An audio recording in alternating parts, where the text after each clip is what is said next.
తక్కువ సమయంలో ఎక్కువ ఇన్ఫర్మేషన్ తెలుసుకోవడమే స్మార్ట్ పీపుల్ చేసే పని. న్యూస్ పేపర్ లాంటి క్లారిటీ, న్యూస్ ఛానల్స్ కంటే క్వాలిటీ. ఏంటి ఇంకేంటి? ఫోర్సైట్స్ టీవీ యాప్ డౌన్లోడ్ ఇట్.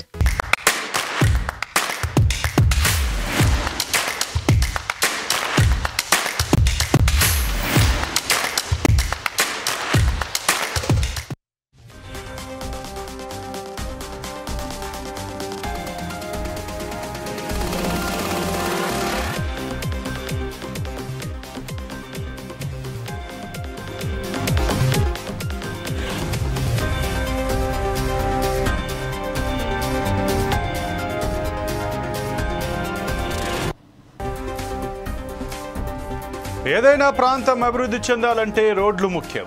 రవాణా సౌకర్యం బాగుంటేనే ఆ ప్రాంతానికి రాకపోకలు జరిగి అభివృద్ధిలో ముందుంటుంది. అయితే రహదారులపై అక్కడక్కడ టోల్ గేట్స్ కనిపిస్తుంటాయి అంటే రోడ్డును ప్రైవేటు వ్యక్తులు నిర్మించారని అర్థం. ప్రభుత్వాలే నిర్వహణ బాధ్యతలను ప్రైవేట్కు అప్పగిస్తుంటాయి. వాటిని దక్కించుకున్న వారు టోల్ గేట్లను ఏర్పాటు చేసి ఛార్జీలు వసూలు చేస్తుంటారు. ఇంతకుముందు టోల్ ఛార్జీల వద్ద డబ్బులనే వసూలు చేసేవారు. రద్దీ ఎక్కువగా ఉంటే భారీగా ట్రాఫిక్ జామ్ ఏర్పడేది. ఈ విషయాన్ని గుర్తించిన national highway authority of India ప్రత్యేక చర్యలను తీసుకుని ఫాస్టాగ్ను తీసుకొచ్చింది. ఫాస్టాగ్ అకౌంట్ను రీఛార్జ్ చేసుకుని వెళ్లిన వాహనాన్ని స్కాన్ చేసి కొద్ది సెకండ్లలోనే ముందుకు పంపిస్తారు. ఇది చాలా కాలంగా అందుబాటులో ఉంది. డైరెక్ట్గా క్యాష్ ఇచ్చేదాన్ని కాకుండా ఫాస్టాగ్ ద్వారా వెళ్తే కొంత అమౌంట్ కూడా తక్కువగా ఉంటుంది.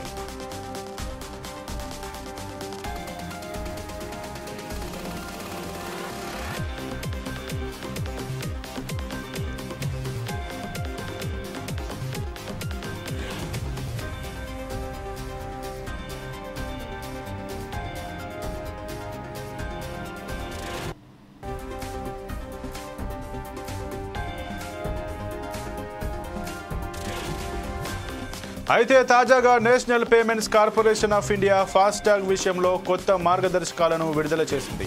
ఫాస్టాగ్ బ్యాలెన్స్ ధృవీకరణకు సంబంధించిన ముఖ్యమైన మార్పులను తీసుకొచ్చింది. ఇవి ఫిబ్రవరి 17వ తేదీ నుంచి అమల్లోకి వస్తాయని పేర్కొంది. కొత్త మార్పులు టోల్ లావాదేవీలను క్రమబద్ధీకరించడానికి మాత్రమే కాకుండా మోసపూరిత కార్యకలాపాలను తగ్గించడానికి రూపొందించారు. కొత్త నియమాలను పాటించడం వల్ల వాహన వినియోగదారుడు జరిమానాల నుంచి తప్పించుకోవచ్చు. టోళ్ల ద్వారా సజావుగా ముందుకు సాగిపోవచ్చని అధికారులు పేర్కొన్నారు.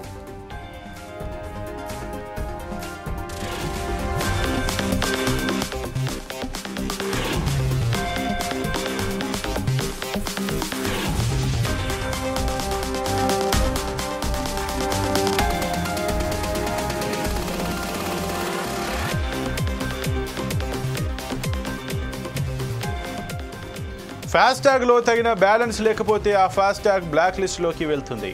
టోల్ ప్లాజా రీడర్ వద్దకు చేరుకునే సమయానికి 60 నిమిషాల కంటే ఎక్కువసేపు ఫాస్టాగ్ ఇన్యాక్టివ్లో ఉంటే కోడ్ 176 ఎర్రర్ను చూపి లావాదేవీని తిరస్కరిస్తారు. అలాగే స్కాన్ చేసిన 10 నిమిషాల తర్వాత ఇన్యాక్టివ్లోకి వెళ్ళిన ఇదే కారణంతో లావాదేవీని తిరస్కరిస్తారు. ఇలాంటి సందర్భంలో పెనాల్టీ కింద డబుల్ టోల్ ఫీజును చెల్లించాల్సి ఉంటుంది. ఒక్క బ్యాలెన్స్ మాత్రమే కాదు, కేవైసీ వెరిఫికేషన్ పూర్తి చేయకపోవడం, చేసిస్ నెంబర్కు వెహికల్ నెంబర్కు మధ్య పొంతన లేకపోవడం వంటి కారణాలతో ఫాస్టాగ్ బ్లాక్ లిస్ట్లోకి వెళ్తుంది. ఈ సందర్భాల్లో 176 ఎర్రర్ కోడ్తో లావాదేవీ విఫలమవుతుంది. వాహనానికి జరిమానా కింద రెట్టింపు టోల్ ఛార్జ్ పడుతుంది.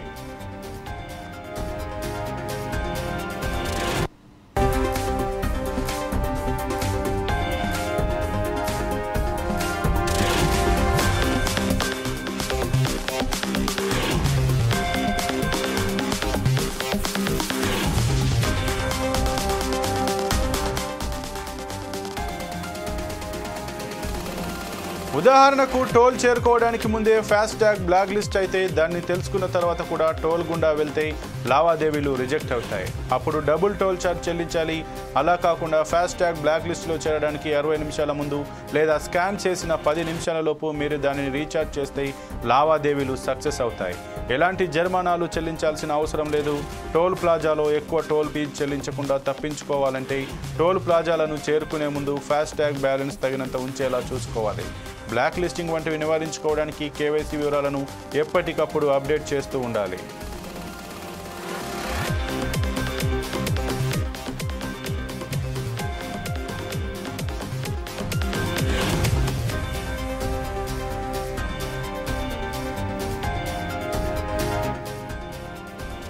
వాహనదారులకు ఉపశమనం కలిగించడానికి టోల్ వసూళ్లలో సరళీకరణను సాధించేందుకు కేంద్రం టోల్ పాస్ల జారీలో కొత్త విధానం తీసుకురానుంది. ఇందులో వార్షిక టోల్ పాసులు, లైఫ్ టైం టోల్ పాసులు జారీ చేయడానికి ప్రయత్నిస్తోంది. వార్షిక ప్లాన్ కింద ఏడాదికి 3,000 రూపాయలు, లైఫ్ టైం టోల్ పాస్ అంటే 15 సంవత్సరాల కోసం 30,000 చెల్లించాల్సి ఉంటుందని రోడ్డు రవాణా రహదారుల మంత్రిత్వ శాఖ వెల్లడించింది. ప్రస్తుతం 340 రూపాయలకు నెలవారీ టోల్ పాస్ అందుబాటులో ఉంది. ఈ లెక్కన తీసుకుంటే ఏడాదికి 4,080 చెల్లించాలి. కానీ ఏడాదికి టోల్ పాస్ తీసుకుంటే 1,080 రూపాయలు ఆదా చేయవచ్చు.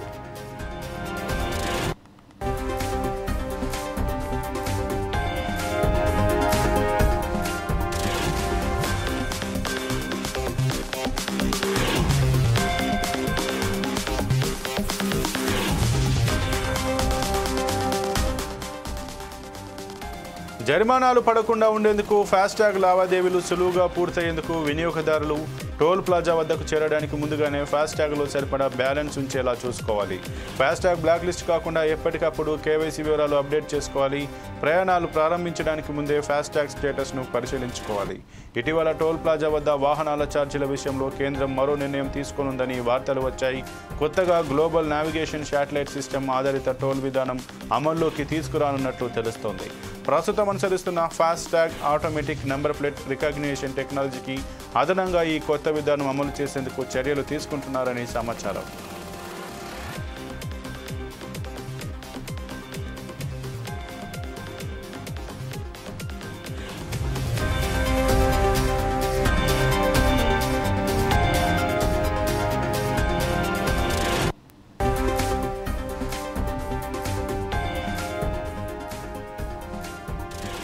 నావిగేషన్ శాటిలైట్ సిస్టమ్తో కూడిన ఆన్బోర్డ్ యూనిట్ కలిగిన వాహనాలు టోల్ ప్లాజా మీదుగా వెళ్ళినప్పుడు ప్రయాణించిన దూరానికే టోల్ ఫీజు ఆటోమేటిక్గా చెల్లింపు జరిగిపోతుంది.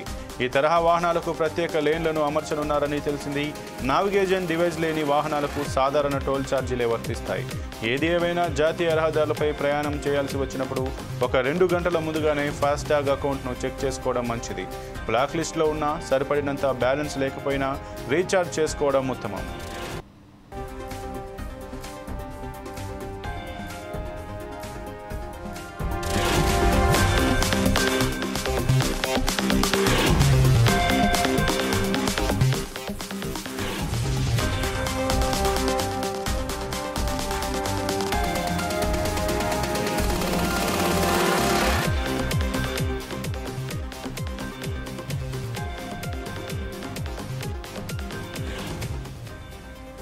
ఏదైనా ప్రాంతం అభివృద్ధి చెందాలంటే రోడ్లు ముఖ్యం. రవాణా సౌకర్యం బాగుంటేనే ఆ ప్రాంతానికి రాకపోకలు జరిగి అభివృద్ధిలో ముందుంటుంది.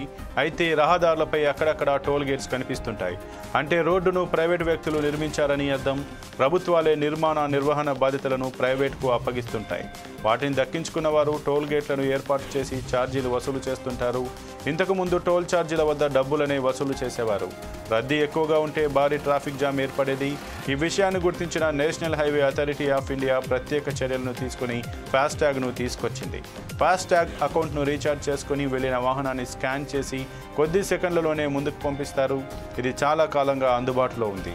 డైరెక్ట్గా క్యాష్ ఇచ్చేదానికన్నా ఫాస్టాగ్ ద్వారా వెళ్తే కొంత అమౌంట్ కూడా తక్కువగా ఉంటుంది.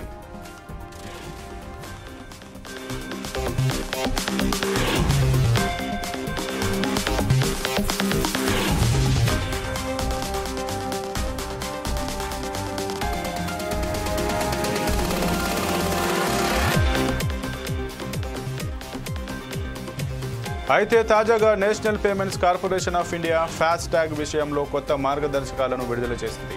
ఫాస్టాగ్ బ్యాలెన్స్ ధృవీకరణకు సంబంధించి ముఖ్యమైన మార్పులు తీసుకొచ్చింది. ఇవి ఫిబ్రవరి 17వ తేదీ నుంచి అమల్లోకి వస్తాయని పేర్కొంది.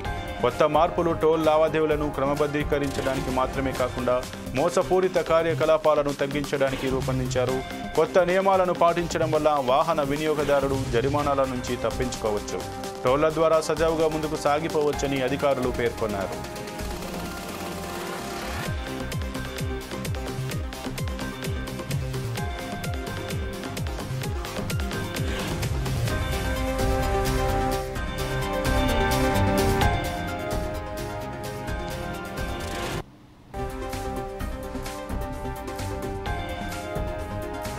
ఫాస్టాగ్లో తగిన బ్యాలెన్స్ లేకపోతే ఆ ఫాస్టాగ్ బ్లాక్ లిస్ట్లోకి వెళ్తుంది. టోల్ ప్లాజా రీడర్ వద్దకు చేరుకునే సమయానికి 60 నిమిషాల కంటే ఎక్కువసేపు ఫాస్టాగ్ ఇన్యాక్టివ్లో ఉంటే కోడ్ 176 ఎర్రర్ను చూపి లావాదేవీని తిరస్కరిస్తారు. అలాగే స్కాన్ చేసిన 10 నిమిషాల తర్వాత ఇన్యాక్టివ్లోకి వెళ్ళిన ఇదే కారణంతో లావాదేవీని తిరస్కరిస్తారు. ఇలాంటి సందర్భంలో పెనాల్టీ కింద డబుల్ టోల్ ఫీజును చెల్లించాల్సి ఉంటుంది. ఒక్క బ్యాలెన్స్ మాత్రమే కాదు, కేవైసీ వెరిఫికేషన్ పూర్తి చేయకపోవడం, చేసిస్ నెంబర్కు వెహికల్ నెంబర్కు మధ్య పొంతన లేకపోవడం వంటి కారణాలతో ఫాస్టాగ్ బ్లాక్ లిస్టులోకి వెళ్తుంది. ఈ సందర్భాలలో 176 ఎర్రర్ కోడ్తో లావాదేవీ విఫలమవుతుంది. వాహనానికి జరిమానా కింద రెట్టింపు టోల్ ఛార్జ్ పడుతుంది.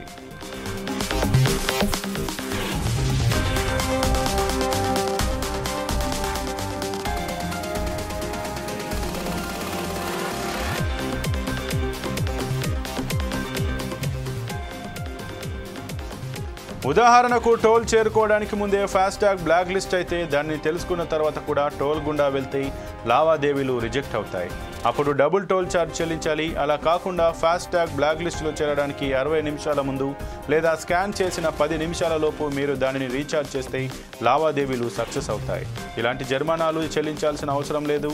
టోల్ ప్లాజాలో ఎక్కువ టోల్ ఫీజు చెల్లించకుండా తప్పించుకోవాలంటే టోల్ ప్లాజాలను చేరుకునే ముందు ఫాస్టాగ్ బ్యాలెన్స్ తగినంత ఉండేలా చూసుకోవాలి.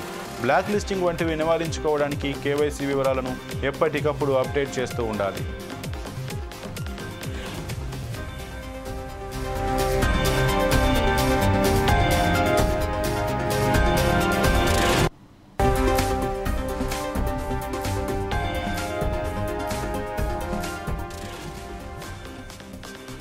వాహనదారులకు ఉపశమనం కలిగించడానికి టోల్ వసూళ్లలో సరళీకరణను సాధించేందుకు కేంద్రం టోల్ పాస్ల జారీలో కొత్త విధానం తీసుకురానుంది. ఇందులో వార్షిక టోల్ పాసులు, లైఫ్ టైం టోల్ పాసులు జారీ చేయడానికి ప్రయత్నిస్తోంది. వార్షిక ప్లాన్ కింద ఏడాదికి 3,000 రూపాయలు, లైఫ్ టైం టోల్ పాస్ అంటే 15 సంవత్సరాల కోసం 30,000 చెల్లించాల్సి ఉంటుందని రోడ్డు రవాణా రహదారుల మంత్రిత్వ శాఖ వెల్లడించింది. ప్రస్తుతం 340 రూపాయలకు నెలవారీ టోల్ పాస్ అందుబాటులో ఉంది. ఈ లెక్కను తీసుకుంటే ఏడాదికి 4,080 రూపాయలు చెల్లించాలి. కానీ ఏడాదికి టోల్ పాస్ తీసుకుంటే 1,080 రూపాయలు ఆదా చేయవచ్చు.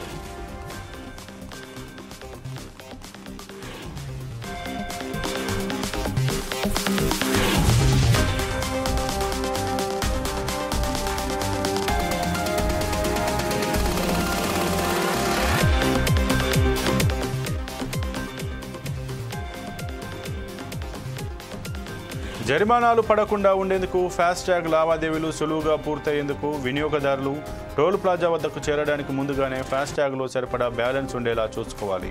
ఫాస్టాగ్ బ్లాక్ లిస్ట్ కాకుండా ఎప్పటికప్పుడు కేవైసీ వివరాలు అప్డేట్ చేసుకోవాలి. ప్రయాణాలు ప్రారంభించడానికి ముందే ఫాస్టాగ్ స్టేటస్ను పరిశీలించుకోవాలి. ఇటీవల టోల్ ప్లాజా వద్ద వాహనాల ఛార్జీల విషయంలో కేంద్రం మరో నిర్ణయం తీసుకోనుందని వార్తలు వచ్చాయి. కొత్తగా గ్లోబల్ నావిగేషన్ శాటిలైట్ సిస్టమ్ ఆధారిత టోల్ విధానం అమల్లోకి తీసుకురానున్నట్లు తెలుస్తోంది. ప్రస్తుతం అనుసరిస్తున్న FASTag automatic number plate recognition టెక్నాలజీకి అదనంగా ఈ కొత్త విధానం అమలు చేసేందుకు చర్యలు తీసుకుంటున్నారని సమాచారం.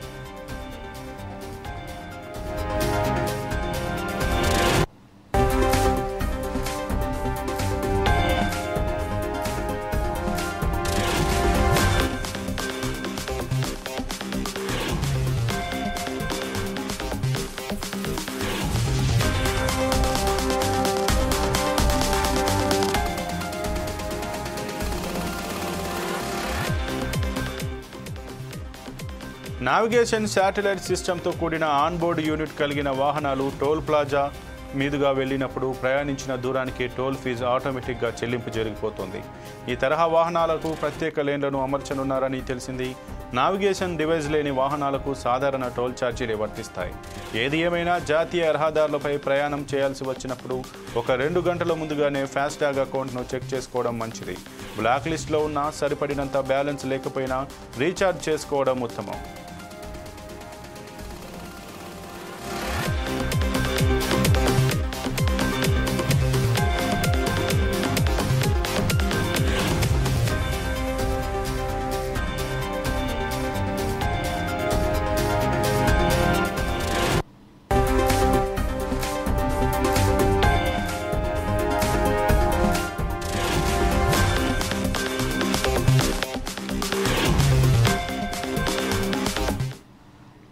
ఏదైతే జాతీయ రహదారులలో ఏదైతే టోల్ ప్లాజాలు ఏర్పాటు చేస్తారో ఈ టోల్ ప్లాజాలకు గతంలోనైతే మనం చేతి నుంచి డబ్బులు వెచ్చించి వెళ్లాల్సి వస్తూ ఉండేది. ఇక దానికి అనుగుణంగా ఈ యొక్క ట్రాఫిక్ జామ్ను నివారించడానికి కేంద్రం అయితే ఫాస్ట్ ట్యాగ్ అనేటువంటి ఒక కొత్త విధానాన్ని తీసుకొచ్చింది. ఈ ఫాస్ట్ ట్యాగ్లో మనం రీఛార్జ్ చేసుకొని మన యొక్క number plate vehicle number plate ఆధారంగా స్కాన్ చేసుకొని ఇమీడియట్గా ట్రాన్సాక్షన్ అవి వెహికల్ అయితే ఆ యొక్క టోల్ గేట్ను దాటివేటువంటి అవకాశం ఉంటుంది. ఇక ఈ విధానానికి సంబంధించి ఫాస్ట్ ట్యాగ్లో మరికొన్ని ఈ ఫిబ్రవరి 17 నుంచి కొత్త నిబంధనలు తీసుకురావడానికి అయితే కేంద్రం ఆమోదం చేస్తున్నట్టు ఆలోచిస్తున్నట్టుగా తెలుస్తుంది. ముఖ్యంగా ఫాస్ట్ ట్యాగ్లో సరిపడా రీఛార్జ్ లేకపోయినా దానికి సంబంధించి ఏదైతే వెహికల్ నెంబర్ రికగ్నిషన్ కాకపోయినా కేవైసీ సరిగా లేకపోయినా చేసిస్ నెంబర్లు ఏమైనా తేడాలు ఉన్నా కూడా ఈ ఫాస్ట్ ట్యాగ్ అనేది బ్లాక్లోకి వెళ్తుంది. బ్లాక్ లిస్ట్లోకి వెళ్ళిన తర్వాత అది రికవరీ అవ్వడానికి 70 నిమిషాల సమయం అయితే పడుతుంది. ఈ లోపల కనుక మనం టోల్ గేట్ దాటి వెళ్ళినట్టయితే ఈ సమయంలో ఏదైతే ట్రాన్సాక్షన్ జరిగిందో అది క్యాన్సిల్ అవుతుంది. దానికి జరిమానాగా 2 రెట్లు టోల్ ఛార్జ్ చెల్లించాల్సి ఉంటుంది. ఇక ఈ విధానాన్ని అమలు చేయడానికి అయితే కేంద్రం కసరత్తు చేస్తున్నట్టుగా తెలుస్తుంది. ముఖ్యంగా ఈ యొక్క టోల్ ఛార్జీలను గతంలో చూసుకుంటే ఏవైతే పాసులు మంత్లీ వారి పాసులు ఇచ్చేవారు దీనికోసం కూడా ఇయర్లీ పాసులు అలాగే పర్మనెంట్ పాసులు ఇవ్వడానికి కూడా కేంద్రం యోచిస్తున్నట్టుగా తెలిసింది. ఆ దిశగా కూడా ఆలోచనలు చేస్తున్నట్టుగానే తెలిసింది. ఏదేమైనా ప్రయాణికులు ముందుగా తమ ఇంట్లో నుంచి వెళ్లే ముందు ఈ యొక్క బ్లాక్ లిస్ట్లో నుంచి తప్పించుకోవడానికి 2 గంటల ముందే తమ యొక్క ఫాస్ట్ ట్యాగ్ అయితే రీఛార్జ్ చేసుకోవడం ఎంత అమౌంట్ ఉందో చెక్ చేసుకోవడం మంచిది. దానితో పాటు కేవైసీ ఎప్పటికప్పుడు అప్డేట్ చేసుకుంటూ సరిగ్గా వెళ్లే ముందు తమ యొక్క ప్రయాణాన్ని సుఖవంతంగా ఎలాంటి ఇబ్బందులు లేకుండా చేసుకునేందుకైతే ముందుగానే చెక్ చేసుకోవడం అనేది మంచిగానైతే చెప్తున్నటువంటి పరిస్థితి. ఏదేమైనా ఫాస్ట్ ట్యాగ్ సంబంధించి ఫిబ్రవరి 17 నుంచి కొత్త నిబంధనలు అయితే అమల్లోకి వచ్చేటువంటి అవకాశం ఉంది. ఇది ఇవాల్టి 4 Sides టీవీ ఎక్స్క్లూజివ్ డ్రైవ్. మరో ఎక్స్క్లూజివ్ డ్రైవ్లో మళ్ళీ కలుద్దాం. చూస్తూనే ఉండండి 4 Sides టీవీ.